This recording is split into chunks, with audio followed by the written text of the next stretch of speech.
신약성경 10페이지에 있습니다.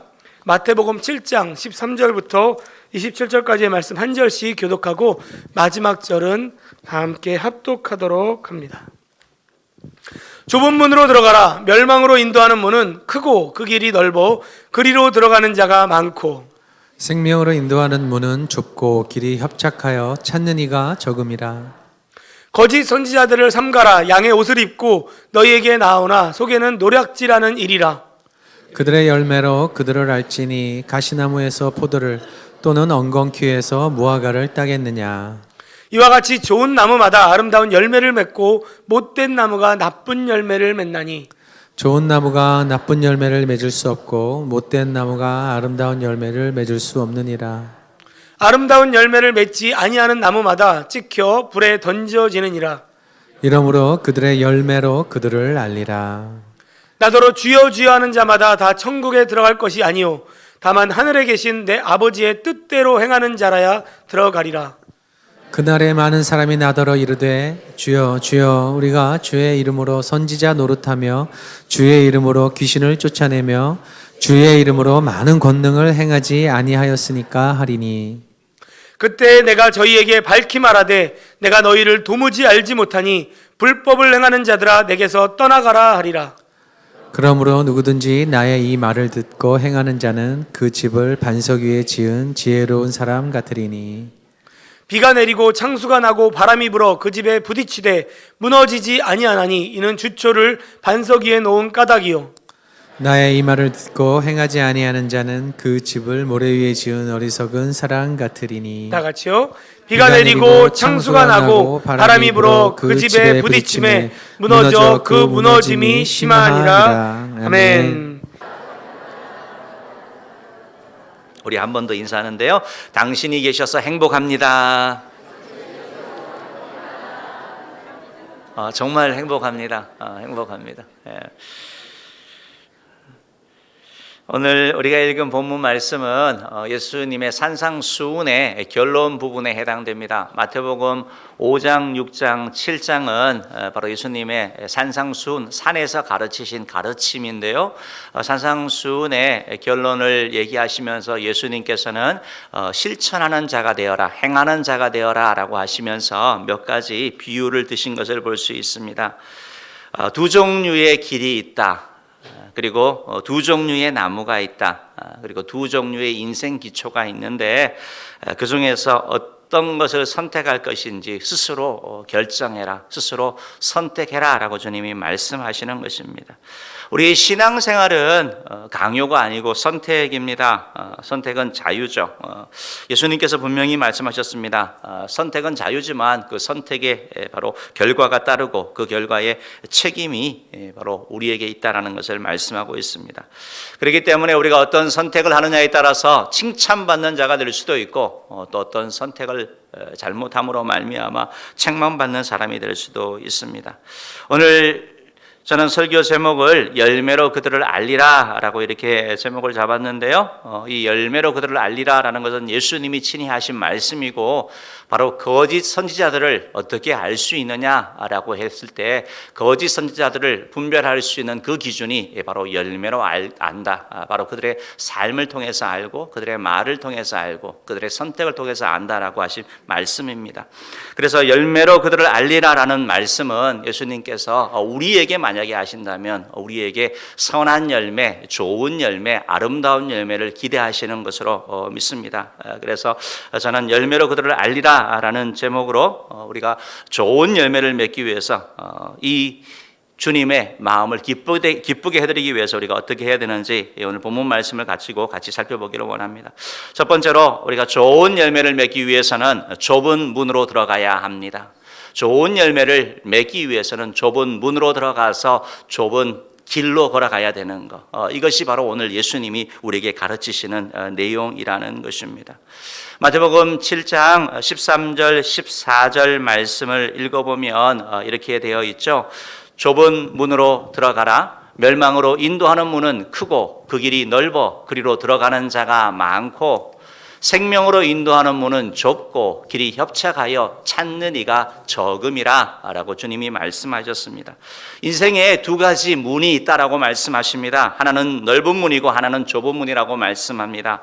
좁은 문은 들어갔더니 문만 좁은 게 아니라 길도 협착하고 길도 좁다라고 말씀합니다. 그래서 사람도 많지 않다, 적다라고 얘기하십니다.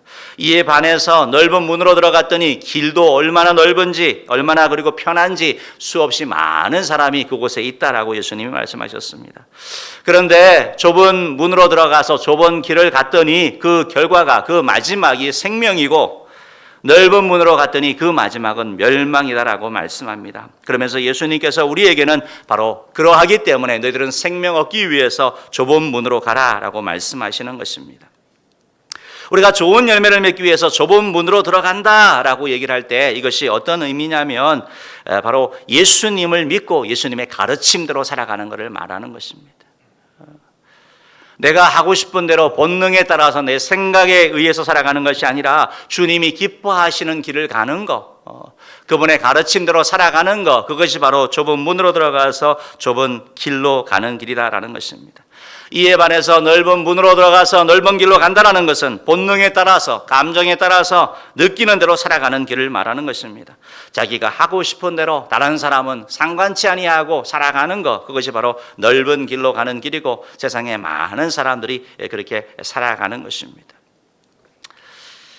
사랑하는 성도 여러분, 예수님께서 말씀하신 좁은 문이 왜 좁은 문입니까? 말씀드린 것처럼 내 생각대로 살기도 힘든데 예수님의 가르침을 따라서 살아가야 되니까 이것은 좁은 길입니다. 힘든 길이 되는 것입니다. 또한 예수님의 가르침이 쉽지 아니합니다. 상당한 수준이 있는 그런 내용이기 때문에 이것은 좁은 길이 되는 것입니다. 좁은 문이 되는 것입니다.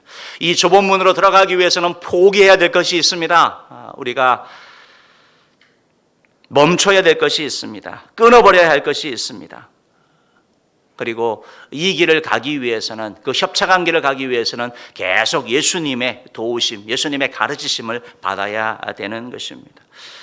우리가 읽지 않았지만 산상수훈에서 예수님은 이런 가르침을 주셨습니다. 우리를 향하여 너희는 세상의 빛과 소금이다 라고 말씀합니다. 이 말씀을 들으면 얼마나 좋습니까? 얼마나 좋습니까? 얼마나 기쁩니까? 그런데 세상의 빛과 소금, 말은 멋있는데 그렇게 살아간다라고 생각해 보십시오. 그렇게 살기 위해서는 희생해야 합니다. 그렇게 살기 위해서는 참아야 됩니다. 그렇게 살기 위해서는 절제해야 되는 것입니다. 많은 사람들과 함께 그냥 어울러서 살아가면 좋겠는데 그 가운데 튀는 존재가 되라는 것이죠. 다 죄를 저지르는데 그 가운데 나는 예수님 제자이기 때문에 할 수 없어 라고 말하는 사람이 되라고 얘기하는 거죠. 그렇게 쉽지 않은 길이에요. 그러니까 좁은 문이 되고 좁은 길이 되는 것입니다. 심지어 예수님께서는 오른뺨을 치는 자에게 왼뺨도 돌려대고 속옷을 날라는 자에게 겉옷까지 주고 오리를 가자고 하면 십리를 가라라고 이렇게 예수님이 말씀하셨습니다. 얼마나 멋있습니까? 그러나 막상 실천한다고 여러분이 생각을 해보십시오. 오른뺨을 맞고 주먹으로 안 때리는 것만 해도 감사한 거죠. 그런데 예수님은 그게 아니라 왼뺨을 돌려주라고 말씀하고 있는 거죠. 이게 예수님의 가르침인 거예요. 이렇기 때문에 이 좁은 길이 되는 것입니다. 이성을 보고 음욕을 품지 않는 경건한 삶을 사는 것, 남을 비판하지 아니하고 대접하며 섬겨주는 것, 어렵습니다. 쉽지 않습니다. 그렇기 때문에 좁은 길이고 좁은 문이 되는 것입니다. 예수님께서는 보물을 이 땅이 아니라 하늘에 쌓으라고 이렇게 말씀합니다. 하나님의 나라와 의를 구하라고 이렇게 말씀합니다. 구제를 할 때도 은밀히 하라고 이렇게 말씀합니다. 아니, 또 다른 사람 좀 돕는 거 이렇게 좀 알아주면 얼마나 좋습니까? 알아주니까 하는 거죠. 인정받아야죠. 신문에도 나오고 TV도 나오면 얼마나 좋습니까? 그런데 예수님은 은밀히 하라고 하는 거죠. 오른손이 하는 일을 왼손이 모르게 하라고 이렇게 말씀합니다. 그래야지 계속 나아갈 수 있기 때문에 그렇습니다. 그래서 제가 우리 성도님들에게도 이런 일이 있을 때, 이런 섬김이 있을 때 가급적이면 개인이 하지 말고 교회 공동체를 해서 하라고 말씀드립니다. 교회를 해서 하면 탈이 안 나는데 개인이 하다 보면 자꾸 의지하게 되고 또 요청하게 되고 그러면 좋은 의도로 했다가 관계가 불편해지는 거예요. 관계가 이상하게 되는 것이기 때문에 그렇습니다. 올해도 연말 결산을 하면서 각 기관에서 잔액을 이렇게 처리해 주셨습니다. 300여만 원이 이렇게 들어왔는데요. 350만 원 정도 들어온 것 같은데요. 이걸 갖고 우리가 어려운 분들 또 이제 선교사님들과 교회들이 이렇게 다 나눴습니다. 교회 게시판에 다 붙어 있거든요. 참여한 기관들 다 붙여놨습니다. 왜 붙여놨냐? 우리는 알아야죠. 여러분들은 아셔야죠. 전에는 사랑의 쌀 우리가 나눔을 합니다. 사랑의 쌀 해마다 우리가 신대방 이동에 이렇게 10kg짜리 이렇게 100개 1톤씩 이렇게 하는데요. 전에는 그걸 안 했어요. 안 했는데 그러니까 내부적으로 좀 알 필요가 있겠다 싶어가지고 우리가 한다라고 이렇게 말씀을 드리는 거예요. 우리가 선한 일을 하고 있다. 여러분들의 그런 섬김으로 하고 있다는 걸 여러분에게 알리는 거예요. 외부에게 알리는 게 아니에요. 우리는 알아야 되잖아요. 그래야지 더 참여하시고 더 자부심도 있고 기쁨이 있기 때문에 그러는 거죠. 여러분 쉽지 않습니다. 드러내지 않는 거. 인정받고 싶은데 그렇게 하지 말라고 주님이 말씀하는 거죠. 우리 은혜 성도의 생활 규칙도 어렵습니다. 주일 성수하는 거, 주일 예배 드리는 거, 11조 드리는 거, 매일 기도하는 거, 매일 성경 읽는 거, 전도하는 거 어렵죠. 쉽지 않죠. 이게 바로 좁은 문, 좁은 길로 가는 길인 것입니다. 새벽 예배 나오고 철야 기도 나와서 내 문제가 아니라 다른 성도들, 아픈 성도들, 문제 있는 성도들 가정을 위해서 기도하고 교회를 위해서 기도하고 나라와 민족을 위해서 기도하는 시간이 내 기도하는 시간보다 훨씬 깁니다. 이게 어렵죠. 근데 우리는 그게 하는 거죠. 나를 위해서가 아니라 주님이 기뻐하시기 때문에 이것이 바로 좁은 문으로 들어가는 길이라는 것입니다. 예수님께서는 갈라디아서 2장 20절에서 우리에게 이렇게 말씀하셨습니다. 읽어보겠습니다. 내가 그리스도와 함께 십자가에 못 박혔나니 그런즉 이제는 내가 사는 것이 아니요 오직 내 안에 그리스도께서 사시는 것이라.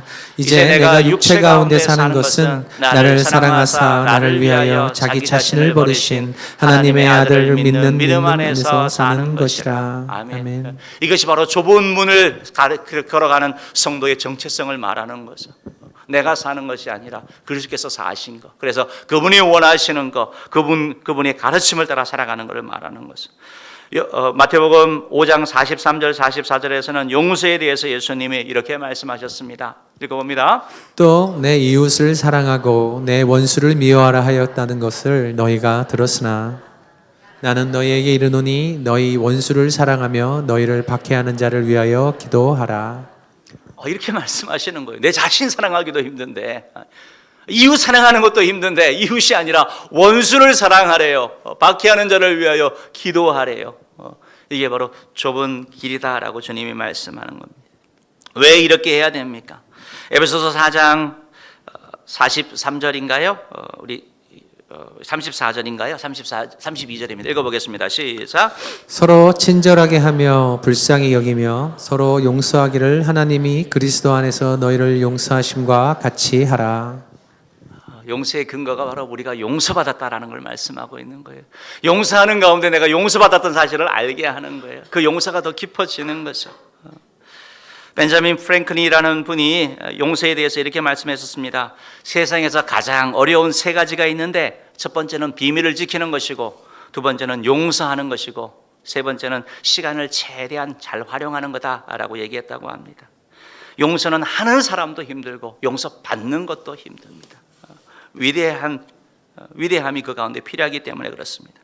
윌리엄 섹스피어는 이런 얘기를 했습니다. 용서는 하늘에서 내려오는 보슬비처럼 온다. 이는 용서하는 자뿐 아니라 받는 자에게도 축복이다. 용서하고 받는 자 모두에게 축복이 되는 거. 왜 이런 멋있는 말을 합니까? 쉽지 않으니까 그러는 거죠. 그런데 예수님은 우리에게 이런 삶을 살라라고 말씀하고 있는 거죠.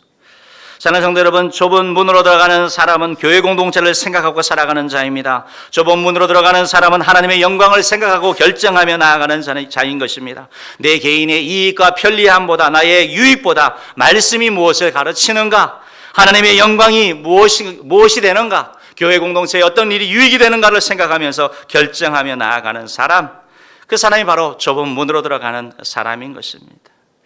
왜 우리는 이 좁은 문으로 가는 길을 포기해서는 안 되는 것입니까? 왜냐하면 거기에 생명이 있고 그 마지막이 구원이기 때문에 그렇다라는 것입니다.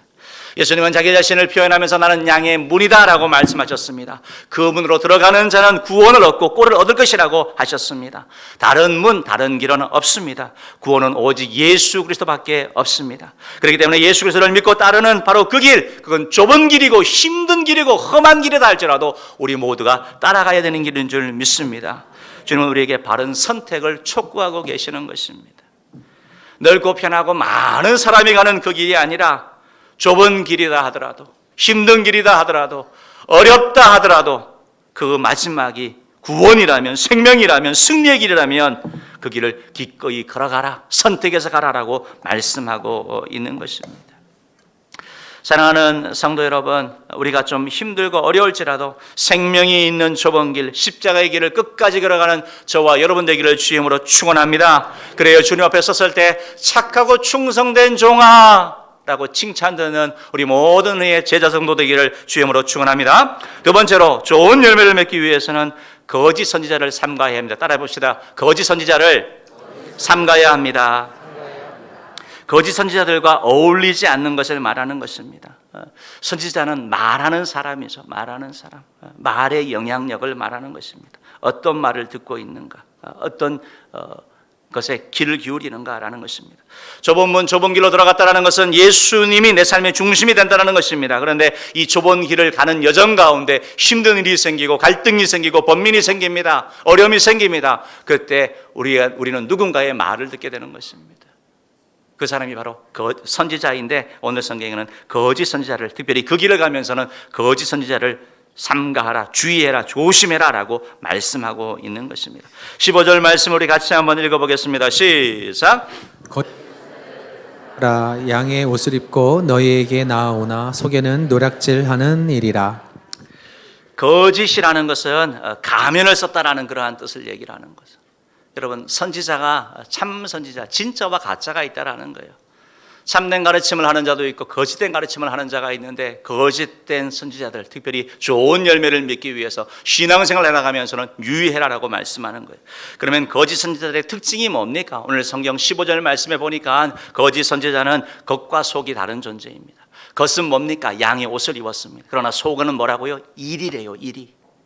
겉으로는 부었고 겉으로는 우리를 위해서 하는 것처럼 하지만 속은 이리가 있는 그러한 존재. 그래서 예레미야 14장 14절은 이렇게 말씀합니다. 읽어보겠습니다. 여호와께서 내게 이르시되 선지자들이 내 이름으로 거짓 예언을 하도다. 나는 그들을 보내지 아니하였고 그들에게 명령하거나 이르지 아니하였거늘 그들이 거짓 계시와 점술과 헛된 것과 자기의 마음의 거짓으로 너희에게 예언하는도다. 충격적이죠. 선지자들이 내 이름으로 거짓 예언을 한다. 보내지 아니하였는데 갔다라고 부름받았다고 얘기하는 거. 소명이 없는데 소명이 있다라고 얘기를 하는 겁니다. 받은 것처럼 위장하면서 거짓말을 한다라고 말씀하고 있습니다. 자기의 생각을 하나님의 말씀처럼 전하는 자들, 거짓 계시와 점술과 헛된 것을 자기 마음의 거짓으로 너희에게 예언한다 라고 말씀하고 있는 것입니다. 거짓 선지자는 겉과 속이 다른 존재라는 걸 말씀하고 있습니다. 또한 거짓 선지자는 자기의 이속을 챙긴다라고 오늘 성경에 보니까 예수님이 말씀하고 있습니다. 그들을 표현하면서 속에는 노략질하는 일이다라고 말씀합니다. 노략질이 뭡니까? 일의 목적은 잡아먹는 거죠. 자기 자신을 위해서 하는 겁니다. 자기 자신을 위해서 양의 옷을 입으면서 우리에게 말로 우리를 속이는 거죠. 우리에게 감언 이슬로 우리를 꼬시는 것입니다. 그러나 그 결과는 책임지지 않습니다. 그 결과는 파멸이기 때문에 그러는 것이죠. 사랑하는 성도 여러분, 바로 로마서 16장 17절 18절 말씀에 보면 이런 말씀이 있습니다. 읽어보겠습니다. 시작. 형제들아 내가 너희를 권하노니 너희가 배운 교훈을 거슬러 분쟁을 일으키거나 거치게 하는 자들을 살피고 그들에게서 떠나라. 이 같은 자들은 우리 주 그리스도를 섬기지 아니하고 다만 자기들의 배만 섬기나니 교활한 말과 아첨하는 말로 순진한 자들의 마음을 미혹하느니라. 순진한 사람의 마음을 유혹한대요. 감언 이슬로 꼬시는 거죠. 교활한 말, 아첨한 말로 속이는 거죠. 괜찮다라고 얘기를 하는 거예요. 다 하는데 뭐 어때? 다 죄 짓는데 어때? 라고 얘기를 하는 것입니다. 제사 지내도 되지. 제사가 뭐 우상숭배야. 동성령해도 괜찮지. 이렇게 말하는 거죠. 이들은 거짓으로 자기 자신을 위해서 자기 배를 섬긴다라고 말씀합니다. 돈을 취하고 권력을 취하고 명예를 취해서 자기 자신을 위한 그런 존재로 나아가는 것을 말씀하고 있는 것입니다. 지난주에 우리 교육자 순회를 하면서 이렇게 가면서 TV를 이렇게 틀었어요. TV를 틀었더니 밤에 MBC PD 수첩을 하더라고요. PD 수첩에 보니까 우리 저기 좀 문제 있는 이단 교회의 내용이 이렇게 방송이 되었습니다. 제가 보면서 깜짝 놀랐는데요. 그 내용들을 보니까 야, 정말 어떻게 저거를 분별을 못하나 이런 생각이 들 정도예요. 그 나온 사람들이 얘기하잖아요. 헌금은 다 한대요. 11조 다 하고 감성금도 다 하는데 그 다음에 그 교주에게 갖다 주는 게 뭐 심기라 그래서 또 갖다 준대요. 돈을 줄을 쫙 써가지고 돈을 다 주고 그러면 돈을 주면 가까이 앉을 수 있는 거예요. 예배당에. 그 사람 좀 만날 수 있는 거예요. 뭐 성도님들이 갖다 주는 거는 뭐라 그럴 수 없는데 그렇게 조장하는 거 그건 거짓 선지자죠. 사랑하는 성도 여러분, 우리는 거짓 선지자를 멀리 해야 될 줄 믿습니다. 거짓 선지자를 경계해야 될 줄 믿습니다. 철로 역정에 보면 주인공이 크리스찬인데요. 이 크리스찬이 믿음의 여정의 길을 갑니다. 여정의 길을 가는데 수다쟁이라는 사람을 만나요. 이 수다쟁이라는 사람은 말 많은 동네에 사는 달변가의 아들이에요. 이름이 기가 막히죠. 수다쟁이. 그래서 말을 기가 막히게 하는 거예요. 성경 말씀도 얼마나 잘하는지 몰라. 그냥 막 다 갖다 껴나가지고 크리스찬을, 이 성도를, 이 철로역정, 이 믿음의 길을 가는 성도들, 좁은 길을 가는 이 성도를 자꾸 무너뜨리려고 하는 거예요. 쉬운 길 가, 편한 길 가. 뭐하러 그렇게 해? 사랑하는 성도 여러분, 거짓 선지자들은 자신의 모습을 감추기 위해서 양을 옷을 입은 채 접근합니다. 우리를 미혹하기 위해서 거짓말하게 되는데 우리의 호감을 불러일으키는 그런 말들을 한다라는 것입니다. 성경은 그들을 거짓 형제라고 얘기하고 거짓 사도들이라고 말하고 거짓 교사라고 얘기를 하고 거짓말하는 자들이라고 얘기를 하는 것입니다. 요한 1서 4장 1절에 보면 이런 말씀이 있습니다. 읽어보겠습니다. 사랑하는 자들아 영을 다 믿지 말고 오직 영들이 하나님께 속하였나 분별하라. 많은 거짓 선지자가 세상에 나왔음이라. 이게 지금 요즘 시대 얘기가 아니거든요. 초대교회부터 그런 거예요. 갈수록 많아지는 거죠. 거짓 선지자가 많이 나왔다. 다 믿지 말라는 거예요. 아까 전에도 순진한 자가 넘어가는 거라고 말씀하고 있지 않습니까? 사랑하는 성도 여러분, 이런 거짓 선지자들 때문에 이스라엘이 망했습니다. 회개해야 되는데 회개할 필요가 없다고 얘기를 하는 거예요. 다 그렇다고 얘기한 거예요. 평강이 없는데 평강하다라고 얘기를 했습니다. 멸망의 길로 달려가고 있는데 잘 돼간다고 얘기를 했습니다. 회개할 기회를 놓쳐버리고 돌이킬 기회를 잃어버리고 비참한 최후를 맞게 된 거, 바로 이들에게 귀를 기울였기 때문인 것입니다. 그럼 우리는 어떻게 이런 거짓 선지자를 분별할 수 있습니까? 오늘 성경 16절 말씀을 보면 예수님께서 이렇게 말씀합니다. 읽어보겠습니다. 그들의 열매로 그들을 알지니 가시나무에서 포도를 또는 엉겅퀴에서 무화과를 따겠느냐. 따라해봅시다. 그들의 열매로 그들을 알지니. 열매로 그들을 안다라고 예수님 말씀하는 거예요. 열매를 보면 그들을 알 수 있다라고 예수님께서 말씀하셨습니다. 그들의 삶을 보면 알게 되는 거예요. 말에 현혹되지 말라는 겁니다. 결과를 길게 보라고 말씀하고 있는 거죠. 예수님 말씀처럼 어떻게 가시나무에서 포도 딸 수 없죠. 엉겅퀴에서 무화과 딸 수 없죠. 17절 말씀 읽어봅니다. 17절 읽어봅니다. 이와 같이 좋은 나무마다 아름다운 열매를 맺고 못된 나무가 나쁜 열매를 맺나니. 좋은 나무는 무슨 나무를 얘기를 하는 거예요? 포도나무와 감람나무를 얘기를 하는 거죠. 나쁜 나무는요, 가시나무와 엉겅퀴를 얘기를 하는 거죠. 예수님은 지금 비유를 통해서 얘기를 해주는 거예요. 당연하죠. 포도나무에서는 포도가 열리는 거고 무화과 나무에서는 무화과가 열리는 아름다운 포도와 무화과가 열리는 것이고 가시와 엉겅퀴에서는 그들은 가시와 엉겅퀴가 맺히는 거 당연하죠. 18절 말씀 읽어보겠습니다.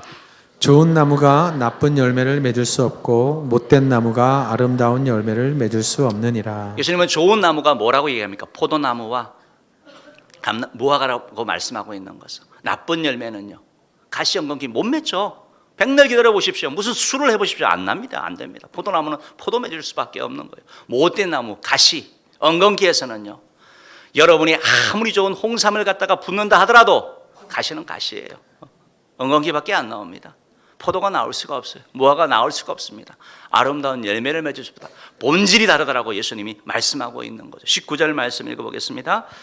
아름다운 열매를 맺지 않은 나무마다 찍혀 불에 던져지느니라. 바로 그 나쁜 열매를 맺는 나쁜 나무들은 그 최후를 말씀하고 있는 거죠. 다 불에 던져질 거라고 말씀하고 있습니다. 20절 말씀 읽어보겠습니다. 시작.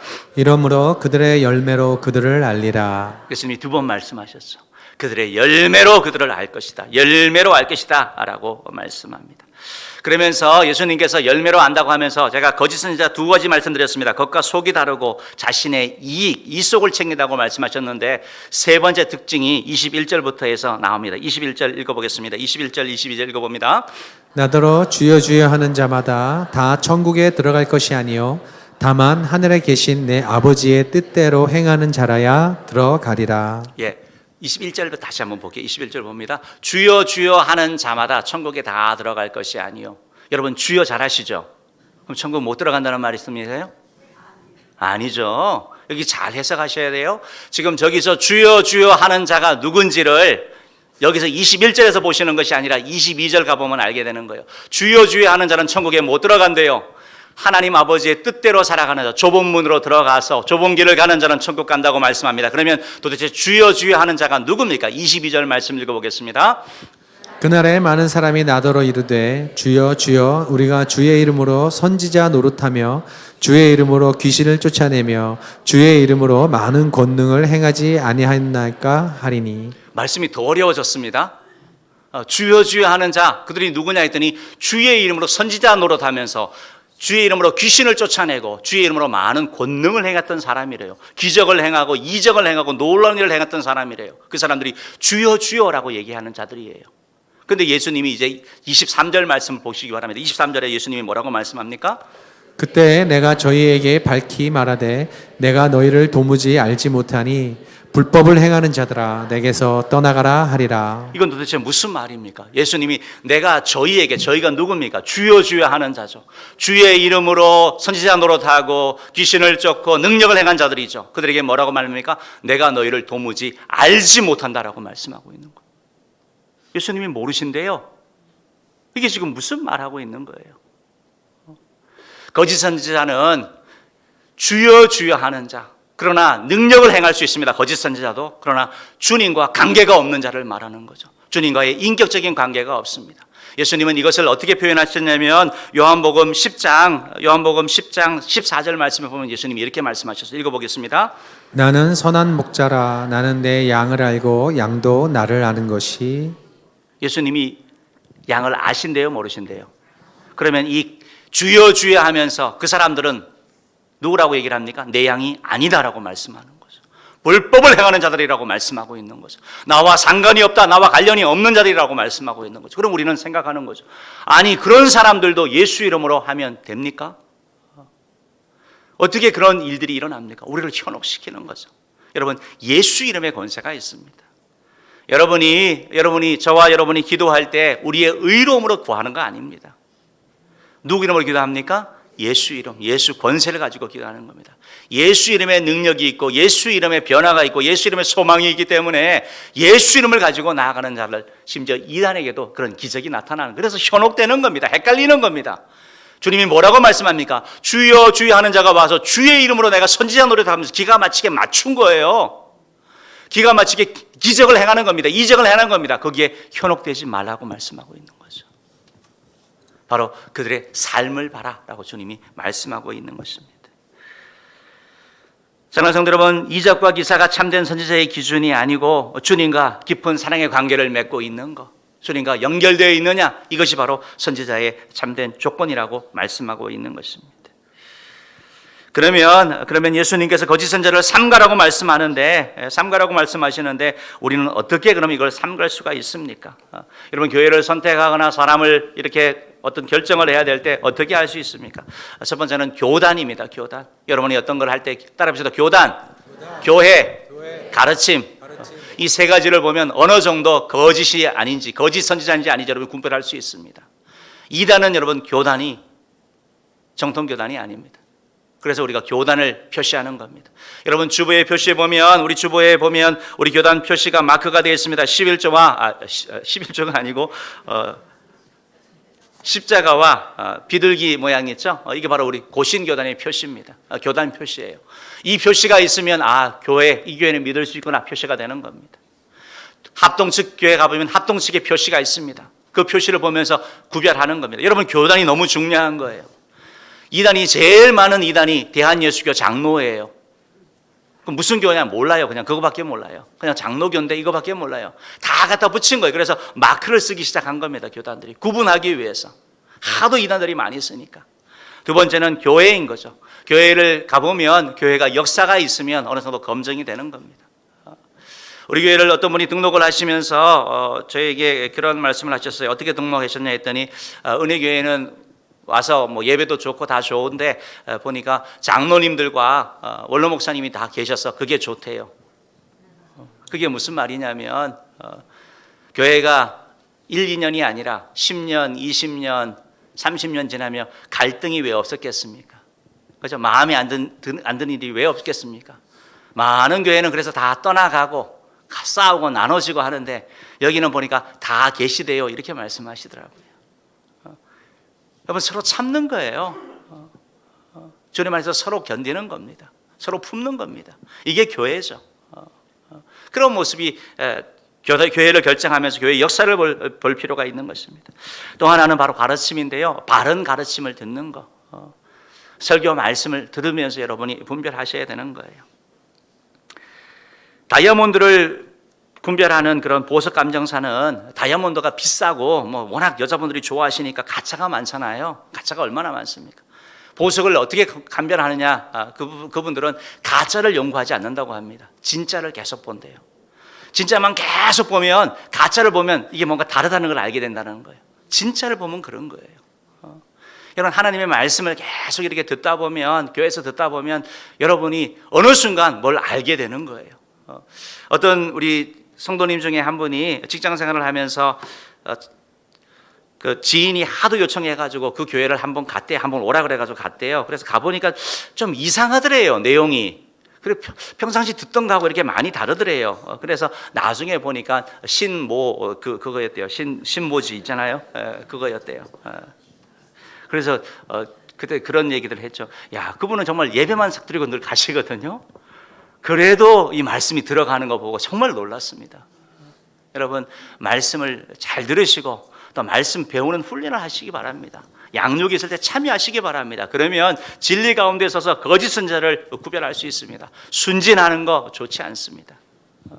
분별할 수 있어야 됩니다. 주님은 거짓 선자를 삼가라고 말씀하시면서 누구와 어울리는가 무슨 소리를 듣는가 진리냐 거짓을 분별하라고 말씀하고 있는 것입니다. 오늘 예배를 드리기 전에 일부 예배 드리기 전에 선한 능력으로라는 그런 찬양이 있는데요. 이 찬양이 되게 좋습니다. 그래서 뭐 1시간 이상 이렇게 들었는데요. 우리 교회에서도 아마 조만간 아마 불려질 것 같습니다. 그런데 이 찬양을 지은 분이 본헤퍼라는 목사님이거든요. 이분은 독일이 히틀러가 2차 세계대전을 일으키고 그런 압제를 행할 때 히틀러가 잘못했다고 말한 사람이거든요. 다른 목사님들은 괜찮다라고 얘기를 할 때 안 된다고 얘기하고 거기서 감옥에서 죽은 분이에요.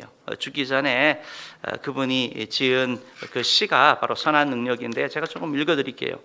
주 선한 능력으로 안으시네 그 크신 팔로 날 붙드시네 절망 속에도 흔들리지 않고 사랑하는 주 얼굴 구하리 선한 능력으로 일어서리 주만 의지하리 믿음으로 우리 고대한에 주 오실 그날 영광의 새날을 맞이하리 이전의 괴로움 날 애워싸고 고난의 길을 걷는다 해도 주님께 모두 맡긴 우리 영혼 끝내 승리의 날을 맞으리 선한 능력으로 일어서리 주만 의지하리 믿음으로 이런 건데요. 우리 한번 이렇게 나중에 좀 조만간 빨리 했으면 좋겠습니다. 그런데 이분이 나를 따르라는 책에서 이런 말씀을 하셨어요. 형제의 죄를 눈감아주는 마음만큼 잔인한 것은 없다. 또 죄의 길에서 돌이키라고 형제를 책망하는 꾸지람 만큼 애다른 사랑도 없다.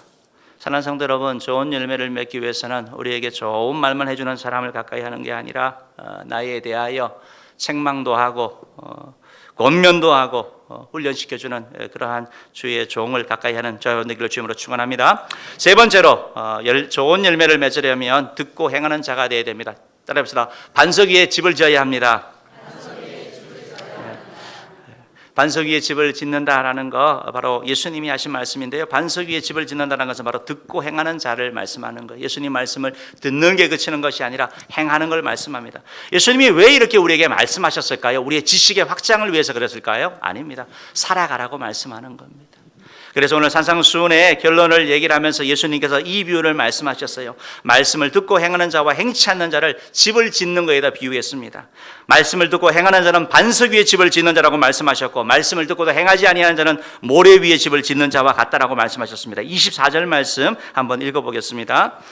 그러므로 누구든지 나의 이 말을 듣고 행하는 자는 그 집을 반석 위에 지은 지혜로운 사람 같으리니. 25절 읽어봅니다. 비가 내리고 창수가 나고 바람이 불어 그 집에 부딪히되 무너지지 아니하나니 이는 주초를 반석 위에 놓은 까닭이요. 비가 내리고 창수가 나고 바람이 불어도 집이 무너지지 아니한다. 이유 하나 얘기합니다. 기초를 반석 위에 놓은 까닭이요. 26절 말씀 읽어보겠습니다.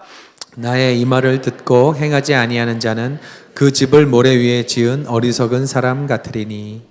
말을 듣고 행하지 아니하는 자는 모래 위에 집을 지은 사람과 같대요. 27절이요. 비가 내리고 창수가 나고 바람이 불어 그 집에 부딪힘에 무너져 그 무너짐이 심하니라. 아멘. 여러분 오늘 본문 말씀에서 여러분이 기억하셔야 되는 것은 두 사람의 모습이 비슷하게 보입니다. 똑같이 집을 지었습니다. 그런데 시련의 때, 어려움의 때, 핍박의 때, 그때 드러난다라고 예수님이 말씀하셨습니다. 평상시에는 다 똑같아요.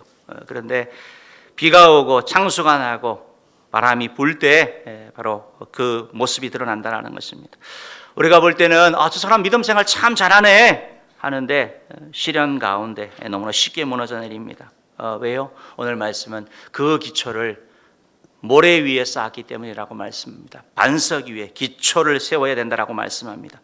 기초 공사는 숨겨져 있는 부분이죠. 보이지 아니하는 부분이죠. 그래서 소홀히 하기 쉽습니다. 그러나 너무나 중요한 부분인 것이죠. 한 사람은 반석 위에, 한 사람은 모래 위에 집을 지었습니다. 두 사람의 차이, 그것은 무엇일까요? 반석은 땅을 깊이 파야지 나옵니다. 모래는 바로 그냥 덮여 있는 것입니다. 깊이 파기 위해서는 시간을 보내야 되고 땀을 흘려야 되는 것입니다. 사랑하는 성도 여러분, 우리가 주님의 말씀을 듣고 아멘 하면서 바로 순종하는 분들, 그런 분들 계시지만 그 말씀을 순종하기 위해서 여러분 힘들지 않으세요? 그런 시간 보내지 아니하세요? 그것 때문에 안 하고 안 지키고 싶은데, 말씀을 듣긴 들었는데 안 지키고 싶은데 주님이 계속 그 말씀을 나에게 주시는 거죠. 그러면 그것 때문에 내가 몸부림치는 거죠. 주님 어떻게 해야 됩니까? 자신이 없습니다. 이런 과정을 통하여 여러분 중요한 것이 뭐냐면 이 과정을 통하여 주님을 만나게 되는 거예요. 주님을 경험하게 되는 것입니다. 사랑하는 성도 여러분, 우리가 만약에 말씀을 듣고 지키는 것에만 포커스를 맞춘다면 우리는 바리새인처럼 될 것입니다. 그러나 이 말씀을 순종함을 통해 가지고 주님을 만나게 될 때 주님이 우리를 붙잡아 주시고 풍랑이 일어날지라도 흔들리지 않게 하실 줄 믿습니다. 요한복음 15장 4절 5절 말씀 읽겠습니다. 읽어보겠습니다. 내 안에 거하라 나도 너희 안에 거하리라. 가지가 포도나무에 붙어있지 아니하면 스스로 열매를 맺을 수 없음같이 너희도 내 안에 있지 않으면 그러하리라. 나는 포도나무요 너희는 가지라. 내가 내 안에 내가 그 안에 거하면 사람이 열매를 많이 맺나니 나를 떠나서는 너희가 아무것도 할 수 없음이라. 아멘. 여러분 우리는 원래 포도나무에 못 들어가는 거죠. 우리는 나쁜 나무죠. 그런데 예수님 십자가 때문에 예수님이 접붙임이 되었죠. 우리가 할 일은 열매는 나무에 붙어 있으면 되는 것입니다. 예수님께 붙어 있을 때 이 열매가 맺혀진다라고 성경은 말씀하고 있는 것입니다. 여러분 예수님께 붙어 있기 위해서 우리가 예수님의 말씀에 어떻게 반응하느냐, 이것이 너무나 중요하다라고 오늘 성경은 말씀하고 있는 것입니다. 사랑하는 성도 여러분, 열매로 그들을 알리라라고 주님이 말씀하고 있습니다. 넓은 길로 가고 있다면 좁은 문을 선택하여 방향을 전환하는 것이 바로 열매를 주님께 드리는 것입니다. 좁은 문으로 들어왔으나 넓은 길로 계속 유혹 가운데 있다면 그걸 끊으시기 바랍니다. 참 선지자의 소리가 아닌 거짓 선지자의 소리를 듣고 있다면 단절하시기 바랍니다. 나쁜 영향을 끼치는 자의 조언을 따르고 있다면 돌아서는 것이 바로 열매로 주님 앞에 드리는 것입니다.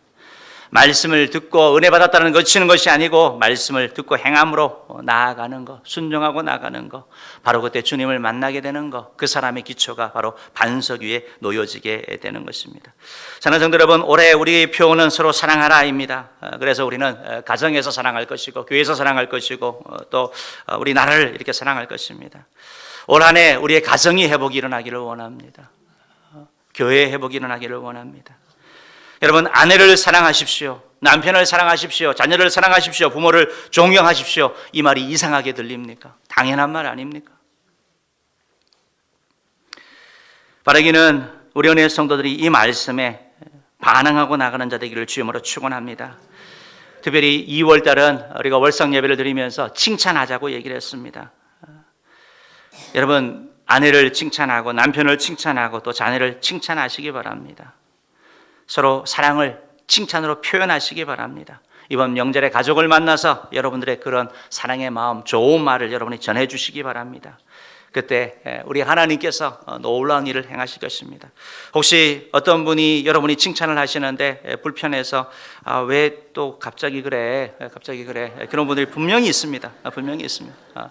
그러면 모처럼 마음 먹어서 했는데 그냥 기분이 잡쳐서 이제 안 하려고 그러는데 그때 얘기하십시오. 자존심 상해 말고 목사님이 시킨 거 했을 뿐이야. 그럼 여러분 자존심도 살릴 수 있습니다. 그때 여러분 고맙다라고 하십시오. 우리가 고맙다는 표현을 하시기 바랍니다. 칭찬해주고 격려해주고 우리를 세워줄 때 고맙다라고 말하면 그 가정은 계속적으로 사랑이 넘치는 가정 될 것입니다. 그런 가정 되기를 주님으로 축원합니다. 끝까지